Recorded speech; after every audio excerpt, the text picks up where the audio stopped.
This is the story of how God started doing house calls in a country known to have the highest HIV/AIDS rate in the world.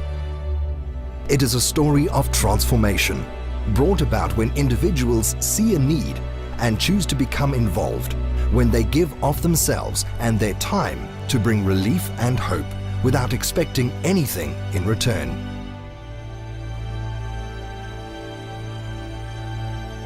It is a land of kings and ancient traditions, a beautiful landscape painted by the warmth of the sun and a rich cultural heritage, a tiny country with friendly people and big hearts.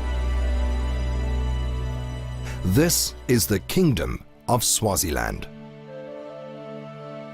But in direct contrast to the country's natural beauty, we see the devastation brought about by the AIDS pandemic and the severe lack of medical resources. It is known as the country with the highest HIV infection rate in the world, but its southern region, known as SHBC, has felt the relentless blows of this pandemic the hardest. This part of the country has a mere 27 healthcare facilities to serve the needs of its population of 241,000 people, and of these only 4 are equipped with beds. The entire southern region is serviced by 13 doctors and less than 100 nurses. Medical situations which should be easy to treat often lead to death in this under-resourced part of the country. In addition to HIV/AIDS, the health system in the country is shouldering a high multi-drug resistant tuberculosis burden. But despite these problems, a growing number of people have heard the call of God and have come together to reach out into their own communities to bring about transformation in a region that once had very little hope for the future. What started as a small group of 32 volunteers has grown to more than 870 who have chosen to heed the call of God to give as little as a cup of water to the least of these. Today, these volunteers serve almost 3,000 members of their communities. When God called Dr. Arno van Wijngaard and the congregation of the SHBC Reformed Church in 2006 to become the hands and feet of Christ in the community surrounding the church, that's when life changed for the people of SHBC. God started doing house calls through the hands and feet of the SHBC caregivers.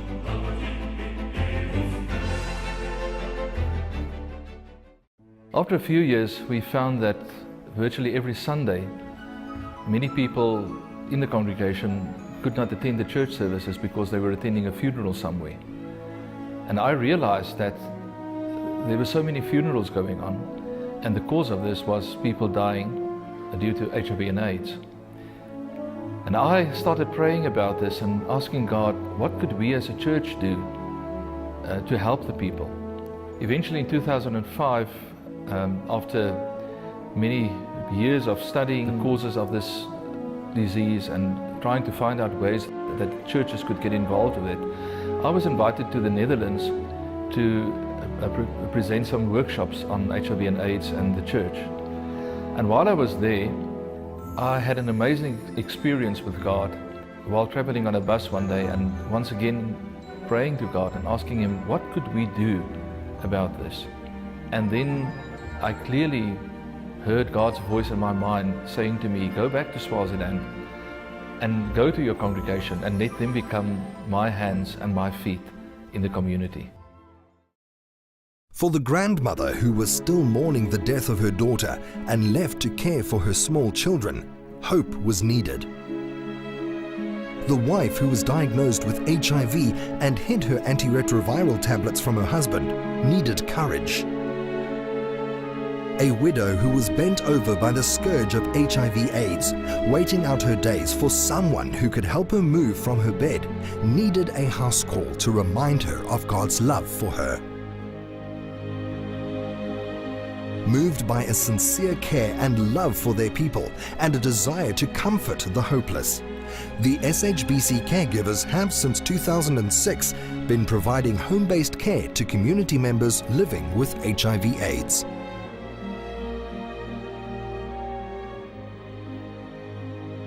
During a research project focusing on the work of SHBC, the researcher asked some SHBC clients to describe the value of the caregivers in their lives. Almost half of the clients responded that they would have died, and some said they would have committed suicide were it not for the caregivers that had come into their lives. For many of these homesteads, the sad reality is that the caregivers are the only people entering homes to educate the community on matters of health, helping their clients to apply the learning and working out medication routines for them. A 65-year-old woman tells her story. "I could have died if it was not for the caregiver who just came and told me all about ARVs and TB tablets." Another caregiver helped a husband who was too afraid to tell his wife that he was HIV positive. The caregiver went to their home with a slaughtered chicken as a gift for a meal and then encouraged the husband to share his HIV status with his wife. He told his wife that he was HIV positive and she said, "I'm also positive," and brought out her handbag. "You see this? I never ever put it down because this is where I keep my antiretroviral tablets." Ashamed and fearing rejection, the husband too had hidden his tablets under a tree outside the homestead, and there he went every day to take his medication in secret. Where possible, the caregivers, seeing the dire material and physical needs of their clients, provide food and sometimes even money for transport out of their own pockets. Most people in these rural communities do not even have money to travel to the clinic. Many community members live alone with their young children, often too sick to move, languishing indoors without food or water, beyond reach of the formal health and welfare system. Such was life for a 39-year-old widow, until one day an SHBC caregiver arrived at her home with a wheelbarrow, lifted her into it, and with the assistance of the woman's children, pushed her all the way to the clinic to receive crucial medical attention. Here was a caregiver whose concern and determination saved the life of her client, who was diagnosed with HIV and immediately placed on ARV treatment.